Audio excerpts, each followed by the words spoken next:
Perhaps one of the most important things you should be doing as an insurance agency owner is developing systems to help you find and recruit the best talent that's available to you.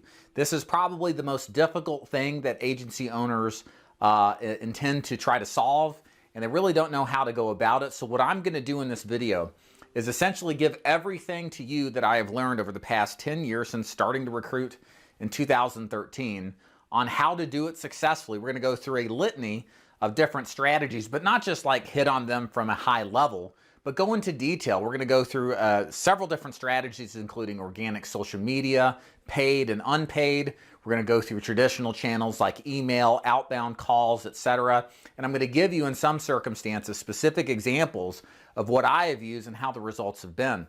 Again, the goal here is to give you perspective on the different options that are out there and to help you choose which strategy is best given what your talents are and where your desires lie in recruiting. My name is David Duford. I own Insurance Agency Builders. I've been in the insurance agency recruiting business since 2013. Originally started as an agent, now run a 8-figure valuation business in the final expense and Medicare space. And this channel is dedicated to giving it all away to you, what I have learned along the way to help you not make the dumb mistakes that I have. There's nothing to buy. I'm not trying to recruit you. I'm just trying to pay it forward. So let's jump right in. So the first one, and I think we're going to start with, I believe, is the most asked about, the most interested in, largely because of my background on YouTube recruiting agents, and that is the social media organic process of recruiting. So we're going to talk about the definition, the pros and cons, and then I'm going to actually walk you through what my YouTube channel looks like, how I come up with content briefly so that you can kind of get a starting point to where how to do what I do, not just on YouTube, but on other social channels as well.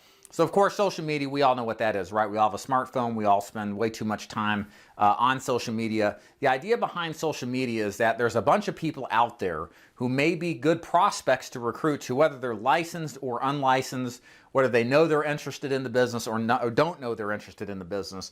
There is a tremendous opportunity to develop a brand and a presence and a systematic approach to generate people who are interested in working for your agency.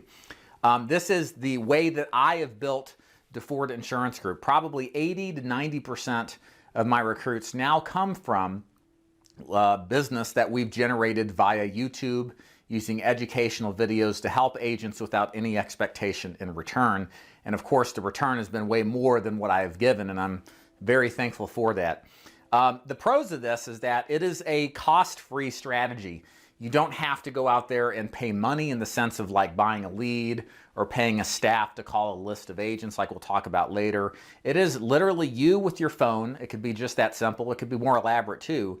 But giving away information, trying to help people in the process, and then hopefully some of those people will want and express an interest in working with you. The downside to social media is that typically it is a long, drawn-out process. The ultimate outcome of the successful social media campaign is not just recruiting. That's kind of an offshoot. Really, the goal of building social media is develop what is most important, which is a brand. And this is why I can continually recruit, even as there's more recruiters coming into the space, because I have a reputation in the business that I've carefully built through how I've displayed myself and the content I've chose to create. And that is a purposeful, intentful effort that now affords me the ability on autopilot to recruit typically now 10 to 15 qualified candidates every single week that already know what it is that we do, believe in our message, and can't wait to get started. Now the point is that it takes a long time to develop that. But the truth is, long term, it is absolutely worth the effort to go through it. And it's in my opinion, non-negotiable now at this stage as the marketing mediums and the paid spaces become more complicated. There's more regulatory concerns. You should be actively building a brand, and social media, no matter what platform it is that you want to be on, is the place to do it. So what we're going to do now is actually go over to my computer, and I'm going to walk you through what my YouTube channel looks like, how it developed over time, what some of the stats look like, and then give you some ideas on how to duplicate the types of content that I do, not word for word, of course, but from an idea conception point to at least send you on the right path to give you good content ideas that will help you get traction, get traffic if the YouTube space is of your interest. And then I'll also hit on some Instagram and Facebook stuff that you can do as well that will complement, say, a YouTube-based strategy. So come on over, let's check it out. Okay, so I'm first gonna start off with a walkthrough of the YouTube channel because that's where the bulk of my recruits come from, and truthfully told, I think this is where most of you should be.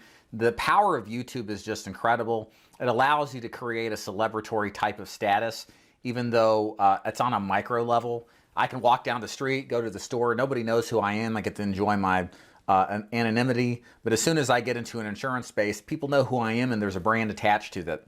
And the other thing too is that YouTube has a sense of, I think, evergreen effect. YouTube is the premier platform to be on for short and long form copy, especially long form copy. And as a search engine, it ranks #2 in the process of getting questions answered. So people come to YouTube, in other words, to get help. And of course, there's a lot of people who need help that are thinking about selling insurance or already sell insurance. So first of all, YouTube. This is my homepage. You can build out use some graphics, some branding, very important to do. Always important to create call to actions in the videos themselves as well as in the banner itself. As far as the videos go and my strategy, I produce one new piece of content every single day, or what we would call a refurbished form of content. So there have been many pieces I've done. I have, it looks like 2,500 plus videos, and most people haven't seen them. They say they have, but they really haven't. So I can go back at videos that are a couple years old and basically take cuts of those and either turn them into shorts or turn them into short clips. So if you watch like Joe Rogan or some of these long form podcasts like Patrick Bet-David, he had Andrew Tate on the other day. He's not going to just publish that one long format interview and be done with it. If he's smart, he's going to cut it up into a ton of different shorts. He's going to cut it up into relevant clips. And he's going to turn that one piece of content into dozens upon dozens of content, not just on YouTube, but then across other platforms too. The point being, one pro tip in doing any kind of content strategy is to be okay taking and repurposing content across multiple clips, shorts, and other platforms. And I think this is a smart idea to do, even in a format like this. So some thoughts here on YouTube in general before we move on to some of these other social platforms. And I'm also going to mention organic Google rankings too. That is something that does work as well. What should you do? What strategy should you incorporate into figuring out what kind of content you should do? Well, I think you should first of all do what people want to see, not what you think they should see. The better off that you can align your content with what the people are already asking questions about or have an interest in, the more likely you're going to get traction in the space and start to build a brand and get subscribers and continue your success. So how do you figure out what's successful? Very simple process here. You can do this not just for my channel, but you can do this for any other channel that's out there, any of the Family First Life channels, Cody Askins, Justin Brock. I'm just trying to think of a couple of people who have nice sized channels. You can go to any of these channels and do exactly what I'm about to describe to give you a litany of ideas to discuss. So for example, go to videos and then click on popular. What shows up is the most popular videos I've ever created basically since I've started. So you can see these videos that are 5 years old, etc. Some are 7+ years old. But the point is we can get right away and start seeing some videos that are very successful right out the gate. And the thing that's interesting to do, or what I recommend you do, is first of all, these have all gotten substantial traffic. So these are always good things to talk about. Now, I'm not advocating that you steal the content per se, but to borrow the concept that's being talked about it and create your own version of it. For example, how much money can insurance agents make? Look, that's a very valid question, and that's the second highest video that I have. And I think it's a great idea to come up with your version of that. Maybe you're in the mortgage protection space or you're in the property and casualty space, and you make a more specific video about that, and you answer it in such profound detail that it's likely when people go to search for that term, they're going to find it. Same thing for the third one here, for new insurance agents, a day in the life of a life insurance agent. or of an insurance agent. You can go more granular, more niche, but that concept of what is it like to sell insurance is really what we're trying to tap on here, and you can go into detail on it. So if you follow this process, this is a great way to come up with ideas, stuff to talk about. You can do these in long formats, you can do these in shorts, right? So you can play it up, try different ones. But the point is, come to my channel to steal these ideas, go steal others. It's not, when you steal, quote unquote, you're not really stealing, you're just borrowing ideas. It's not saying that you're lacking creativity. It's saying that you're piggybacking on something already proven to work. And again, this works time and time again. Highly recommend that you go through this route in order to come up with some content ideas. Now, other things that you should do on your YouTube channel is make sure that you complete the About page so people know a little bit about you, so that what it is that you do, how you work with people. Make sure you have a call to action, like your website listed or your email address. I would also, that's the main thing that you want to do when you're on these pages, on the About page, and also in every video as you create the description. And I'll kind of leave it at this. When you create the description, make sure you link back to your page, your main website page, so people can navigate to them, so they can communicate to you. Make sure to mention it in the video. Make sure to talk about it. And the last piece of advice in actual content creation to attract agents is make sure that you give value first and foremost. Don't go on to just pitch them. Go on to actually help them in some way that they would not expect. Again, if you look through any of my content, and I'm assuming you have some familiarity, think of even this video. I'm giving you everything I've ever learned about building and recruiting. If I were to sell you something, and I might one day, you would be much more inclined to buy it because of the value you've gotten without even having to spend a single penny. There is a give and a take there. There's a reciprocity. And if you build your channel based off of just giving so much to people without anything in expectation of return, and you can do that for the long term, you're going to build an incredible brand like I have in the final expense space, and you're likely going to make a lot of money and have a consistent flow of recruits because you committed to this concept that didn't happen overnight but took many years to build. So that's YouTube. Now we can also look at some other strategies, because this is the one thing. I do want to show you this too. Again, this is not an overnight thing. This is something that takes time to develop. If we go look at my analytics here on the back end, I'm going to show you the counts that I have since starting. Hopefully the content will be there. These are the view counts that I've had. Like, I didn't get much views in the first year. Then it really started to pick up. And then once in the 17 and 18, it just flew through the roof, right? So why am I showing you this? Because it takes time to develop some sort of traction in the business. It doesn't happen overnight. It does take some time, and you need to consistently put out content. I would have been much faster in this process if I had put out more content consistently. I'm a big advocate of putting out a piece of content a day at minimum. You may only want to do a couple a week. That's fine, because you got to juggle your probably sales processes too and learning how to do all this stuff. But the more you do, the merrier. It's going to reach more people, get more people attracted, and hopefully lead to you recruiting more people. So that is what my recommendation. Oh, one more thing on YouTube that I think is really important. This is a way to shortcut some of the long tail process here to develop a brand, is collaborate with other YouTubers. Find people in the space that maybe have a cross section of interest like you do. Have, let's say, me on your channel. Have Cody Askins on your channel, and other influencers as well. What that gives you is this opportunity to connect with their brand, and that shows YouTube that you have relevancy. Think about all the people who did collaborations in non-insurance space. Think of all the people on YouTube you watch. That's how they quickly build their list fast as they get exposure in a massive way like that. So that's YouTube, long-term strategy, but absolutely worth every bit of effort to make it work. Now, moving on here, we also have Facebook. Now, Facebook here is great in the sense of it's where everybody pretty much is. Although people aren't necessarily looking for help directly like they are on YouTube or Google, this is a great place to be if you're interested in contributing to a group community for insurance. So, for example, I've got a couple of ones you can start on the left here: Insurance Agent Freedom, Insurance Boost, Life Insurance Tips, Tricks, and Closers, and Life Insurance Agents. These are some pretty good and large communities. And if you go in there just with, again, the goal of helping, providing good, valuable information, not expecting anything in return. You'll create a reputation and a brand within the confines of that group, which will ultimately expand into recruitment opportunities for you. Again, you can't go in there deliberately trying to recruit people, they'll boot you.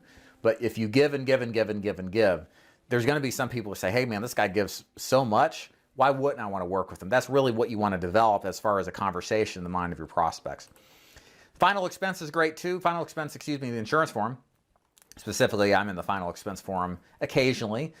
Posting some content up here is a great way to get traffic.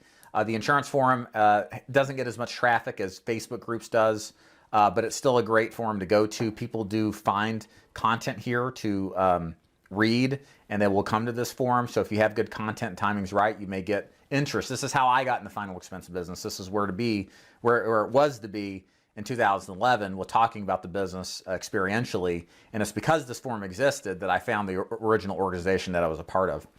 And then there's Instagram too as well. We're going to talk a little bit more about this later on a cold approach process. But with Instagram, you can create posts. You can do some strategies. We'll kind of save more of the talk for Instagram a little bit later. And the last thing I want to talk about is final expense training.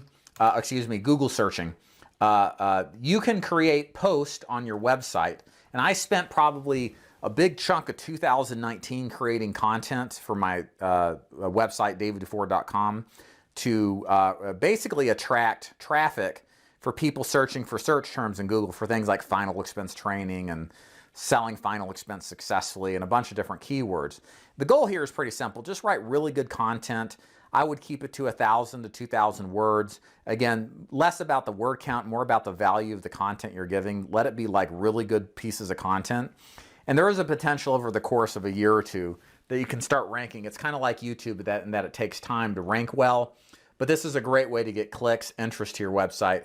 And again, I rank first for final expense training. And this is an old article that it's not even updated right. I mean, I need to go back and fix some of these hyperlinks to the YouTube videos, but you get the idea. So that is a little bit about how to market successfully in an organic fashion without paying for ads on social media, different platforms. This is a very cursory 30,000-foot overview with a little bit of detail in the YouTube direction, just because that's where I grew up. I know YouTube, I understand how it works, and so I wanted to give you guys some background there. We will be doing future videos. You may want to check my channel for specific breakdowns and more detail about YouTube, about building a content strategy. We're definitely going to do that, answer questions about things like what cameras to use, how to set up audio, etc. Those are questions that are just naturally going to be asked. We're going to save those for that future video, but be on the lookout for that because that is definitely coming. Now, the next part of the social media strategy is to do what's called paid. So this is where instead of waiting for your content to rank, you actually pay money to have it rank.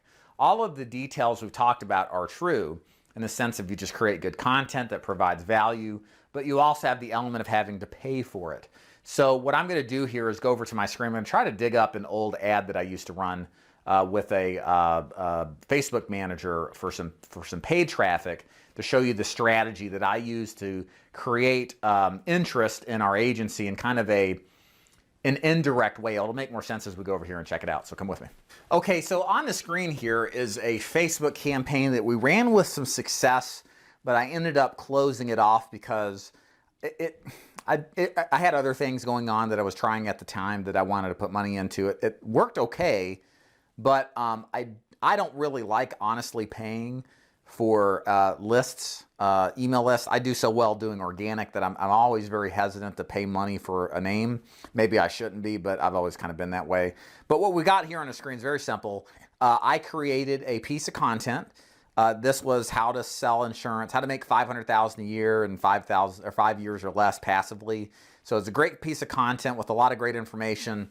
And if you go look at the content here, it sells kind of what you're going to get, that video and more, when they create a free account on one of my training sites. And the purpose of this really was to create a relationship with these agents, to give them incredible value and free training that was going to help them sell more insurance and be more confident selling insurance, with the goal of some of those people seeing and witnessing and experiencing that, wanting to join my agency. So this is what I would call a more indirect approach. You can also do run ads like this, but talk about recruiting agents and just do an in Facebook forum and then talk about your opportunity here. I don't do that because There's a litany of reasons there strategically. I'm not going to get into in this video. We'll save it for the difference between licensed and unlicensed opportunities as far as recruiting goes. But this is what you can do on Facebook. You can take the same kind of process, duplicate it across TikTok, Instagram, YouTube. It would have to be, of course, in some sort of video format for several of those. But conceptually speaking, this is how it works. And I think we were paying $6 a lead for this, which is pretty good. Especially if you're monetizing it beyond just the recruitment of the agent. There's more ways to monetize, which again, another topic for another time. But this is what I used in a paid format that I had some level of success with. So yeah, that is paid social media. Again, if you got a budget, you may want to consider this. Again, I know where my strengths are. I'm an organic player. I do so well at it. Why not do more of it, right? So for me, I haven't really done a lot of social as far as generating interest, but it is something that you can consider doing. Now, the next thing on the list here is our cold approach. So we've just talked about more passive ways to generate inbound interest, but there's also outbound strategies to develop interest. And I've got a really good one to talk about. I'm actually going to give you a reference to a provider that we have worked with some success. Not as much as my organic process, but I think this can be a really good opportunity to recruit to, given you follow the parameters and set it up the right way, especially if you don't want to wait as long as maybe what you would find, say, in an organic strategy. So this would be called a cold approach on social. So here's the premise. The premise is that you approach a particular affinity group that is on social media. And you approach them by dropping messages into their inbox. This can be on LinkedIn, this can be on Instagram, this can be on Facebook. Probably the provider that we use does more on Instagram than anywhere else, but also to some level on LinkedIn too. And here's the benefit to it. The benefit to this approach is that what many organizations do, including me, I mean, I kind of operate in this description I'm about to describe, is we go after people who are already being gone after. We're going after the same piece of pie. Well, when you go after an affinity group, you can go after people, not just who are licensed, but many people who are unlicensed that might be of interest in what it is that we do. So you go outside of the pie to go to another pie. And this gives you the opportunity to recruit people who don't have bad habits, who start from square one, who are blank slates that you can go to, prospect to, and basically create a relationship with and teach them the way that you want them to do business. It's a very, very powerful proposition, and it allows you to approach people that aren't heavily in demand, like the people who are already licensed, getting solicitations left, right, front, and center. The downside of this approach is that it's manual labor. There's a couple of downsides to this. Number one, if you're going to do cold approaches, you probably need to drop at least 50, if not more, messages daily to whatever affinity group that you pick. And that takes the time. You got to find the people, you got to scrape the data, you got to target those people that fit the bill. And there's a lot of copy and pasting, a lot of time that takes into it. Now you can outsource that process, have somebody log into your accounts and do it. That is a viable alternative to the time investment.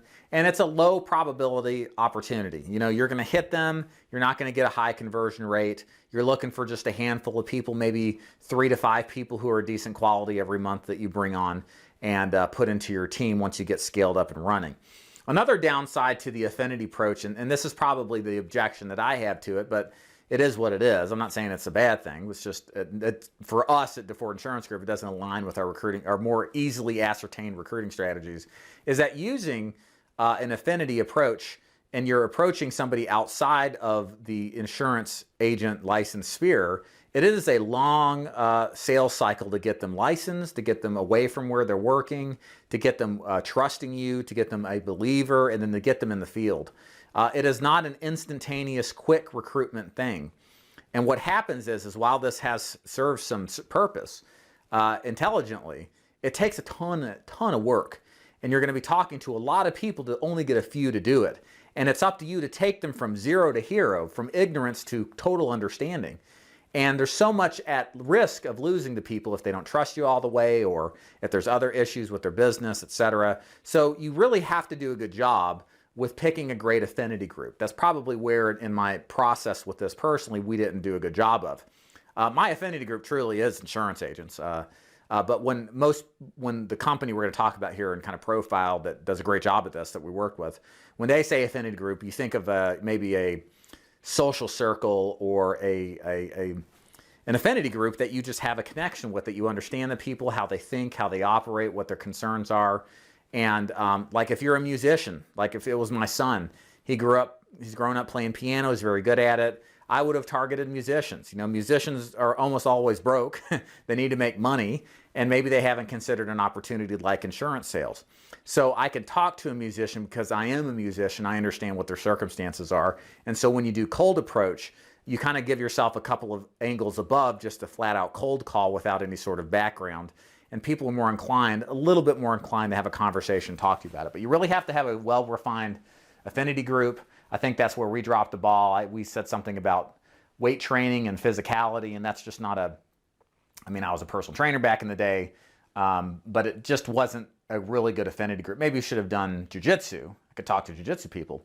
But the point is, because I love jiu-jitsu, but the point is that you really got to get the affinity group down in order to make this work. And that it does take a bunch of time. Now, who does this? Who are the people who are involved in this? It's a company called IUL Marketing. If you look them up on YouTube, you should see a small YouTube channel. They are on Instagram as well. I'm super impressed with their knowledge of recruiting, how they get things started, their overall awareness of the process. The people who run it, the guy that we're dealing with is a genius. He understands how to position your business in the mind of the prospect to see you as the expert.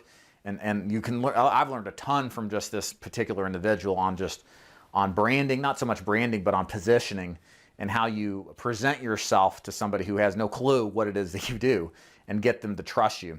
So I think there's power in that, and I think it's really untapped. If you've got a really strong affinity connection to some group based off of your previous work history or your hobbies, this is absolutely something that you should consider. It's worth it. You'll learn a lot from these people. I highly recommend them. For me personally, I'm more in the reign of rescuing agents from bad situations that are maybe with the wrong organization, isn't a good fit.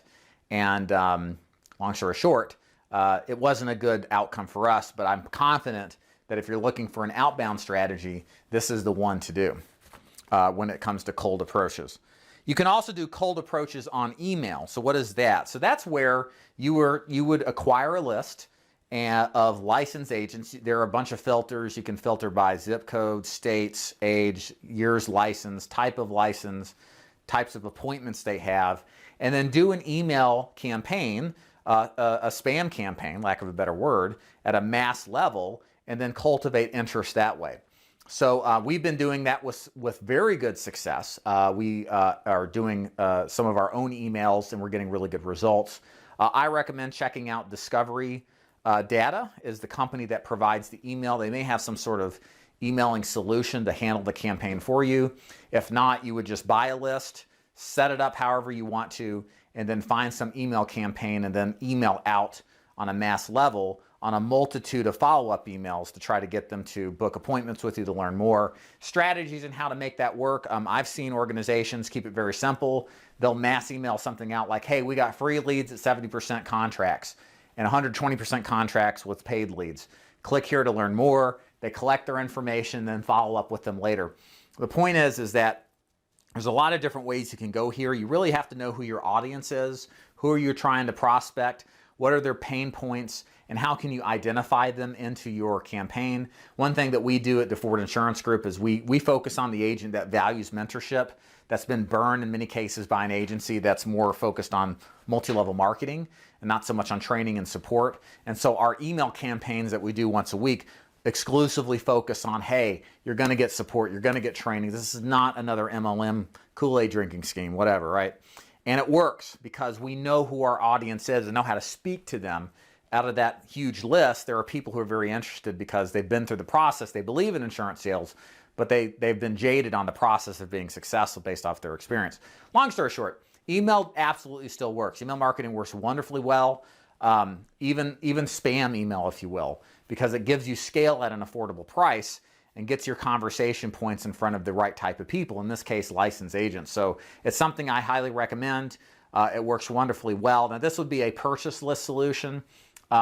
We'll talk later at the end of this about what you do with the information of people who opt in and following up with them. That's an incredibly important detail that you cannot miss, and I'm going to go into detail about what I do to, again, to kind of share with you what steps to take. So now another methodology that you can do to recruit agents, of course, is doing cold approaches over the phone.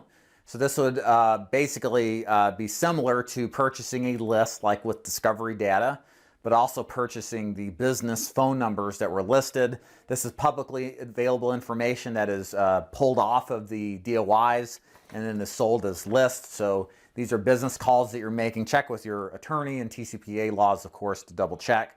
But I'm pretty confident that you can call on those names because I get those calls all the time, and you probably do too. So this strategy does work. It is another mass market approach.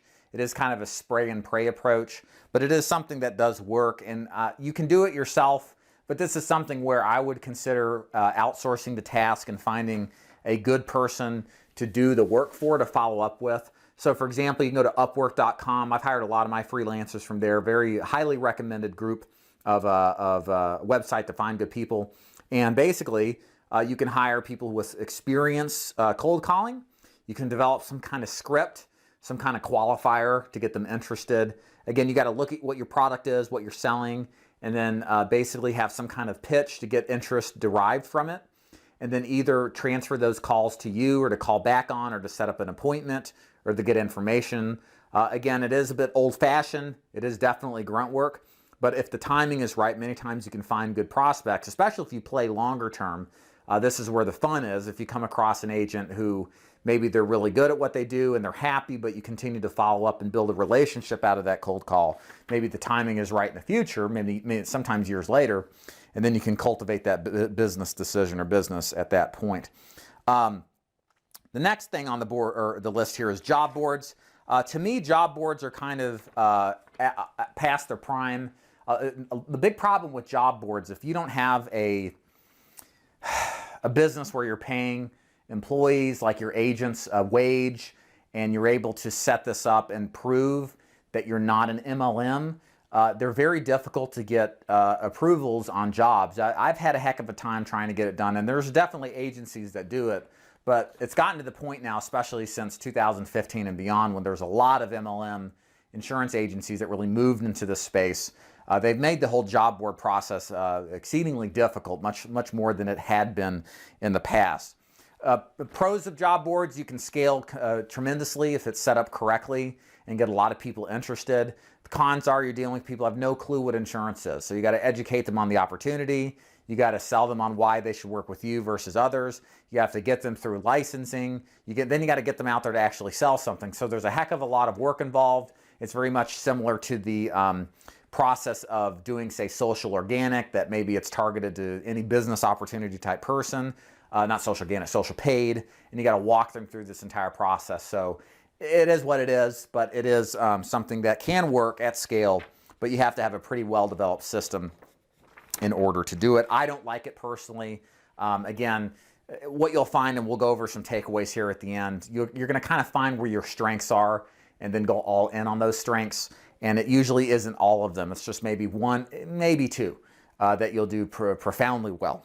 Now, the last thing on my list here, and this is something that I don't know anybody who's doing this except me. It's very similar to the just the MLM process, but it doesn't require the partner to be licensed or in your downline. So I would call these Jay Abraham, who's an excellent marketing guru from yesteryear. Highly recommend his books. Predated, well, he's kind of around the time Dan Kennedy was out there doing his thing, and he was more out there with books and speaking, etc. But he called it the host-beneficiary relationship. And here's how it's basically the affiliate business model. Here's how it goes with the recent campaign. I went to a vendor who sells a sales system, but he doesn't recruit agents. He depends on agents, but he doesn't recruit them, has no interest in it. And my proposition was simple. Let's do an educational series of emails. Let's collect the emails from those people who are interested in it, and then let's encourage them, if they find what we send them valuable and interesting, to set up a discovery call with us so that we can talk about them joining our agency. And in a short couple of days, this is something we just began a couple days ago, Last count a couple hours ago, we had 425 agents who opted into this campaign. And then we have, I think, this is a couple of days ago, it's probably more now, because there's a series of opt-in emails after the initial emails that are going out. We have around 40 discovery calls booked so far, and that's just 10% of the total leads. Now think about that, 40 discovery calls, which not all of them are going to be recruited, but a good chunk of them will, all because we are sharing the revenue from the sales that those agents will make once they join our agency. So that's the proposition. You're able to approach a vendor and say, hey, you can partake in basically the recruiting business of overrides, which can be very substantial, but you don't have chargeback risk. You don't have to train them. You just have to just refer them to us. And it's been a not a boondoggle.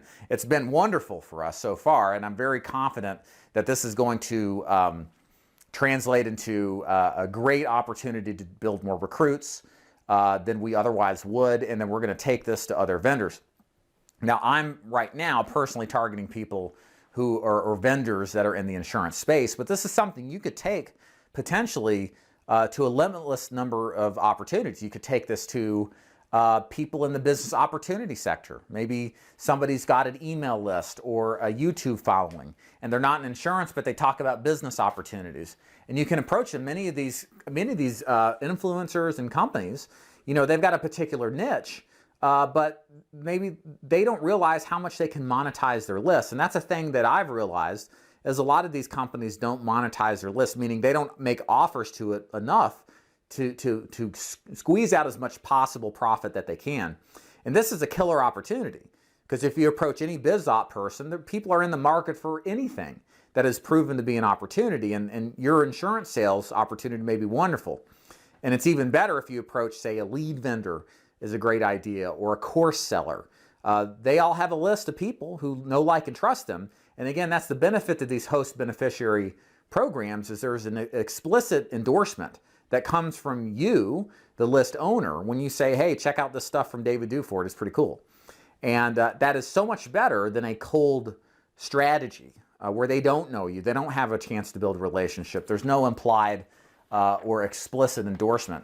So this is huge. I'll make some updates on this, but this is going to be, I believe, for us, a huge part of our strategy going forward in recruiting agents. So to wrap this up here, some takeaways here that I think are really important. So number one, anything that you do, make sure that you're collecting the information, all right? You will collect every single name and email at a minimum for anybody that goes to your website that comes from any of the other opportunities, because just like Christopher Westphal says, he said for many years now, and he's extremely successful in the Medicare space, has sold his business recently, the fortune is in the follow-up. You won't always recruit everybody off of that first meeting or that first opt into your email. It may take months or years. I have people who say they've been stalking me, you know, from an internet standpoint, in a good way, not a bad way, for years before they decide to pull the trigger and join. And likewise, you probably have the same thing too.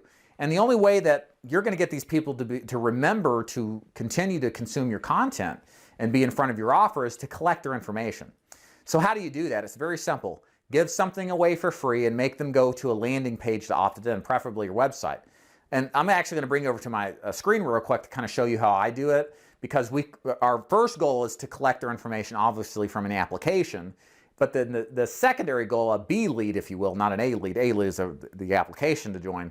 The B lead is going to be this other thing. So let me pop over here. I'll show you. So this is my website. This is where I go, or where agents go when they're mentioned on my YouTube channels and on my social media. And here you can already see there's a pop-up that occurs within, I think, 5 to 10 seconds of somebody navigating to my website. And it is an offer to receive a bunch of free, excellent training. And this is just kind of a snippet of it. And so the purpose of this is that I know that 99% of the people that come to this aren't just going to apply. They're going to come here, check it out, go on to the next thing. I want to capture their information and give them an offer that will be very appealing and relevant to what it is they're looking to accomplish, like be successful selling insurance.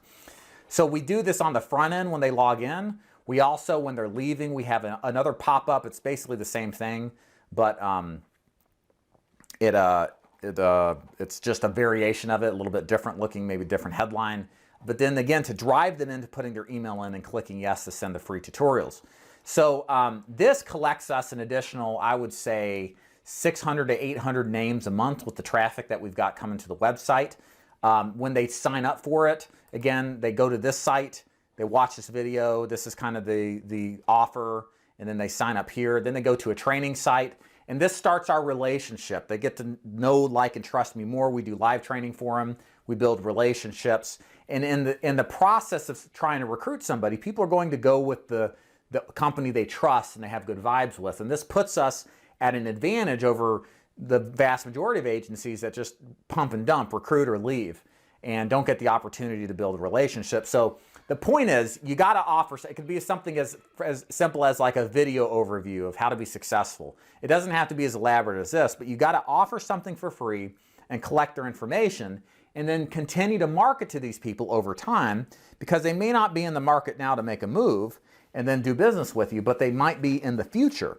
And the only way you're going to be there in the future is if you ask and you're emailing them. Yeah, so the last thing here too, to reemphasize a point here, you will not just collect their information, you will ask them to apply, you will ask them to do business with you, you will ask them to come onto a one-on-one call, you'll ask them to come to free trainings, you will ask them to check out your new videos. You will always be emailing them. You have to force and create a relationship with them by actively pursuing them.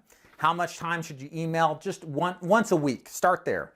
I email my people probably 15 times a week, and that's for my cold list of people who I'm not already have recruited. These are just a bunch of prospects, right? So a lot of people get strung up on over emailing, and it's not nearly that big of a deal, guys. They'll just ignore your email. Most people don't even look at it. That's why you got to email them so much. It's like same thing with phone calls. Why do you have to call them like 10 times a day? Because they don't pick up the phone. And the only way you're going to get them to do that is by calling more and more, and then statistically some will pick up eventually. But if you do too little, you won't get as big of impact. So the point is, always be making offers consistently to this list, sharing your success stories, your successful agents, building your brand, your culture with these people who have opted in to receive what it is that you're doing.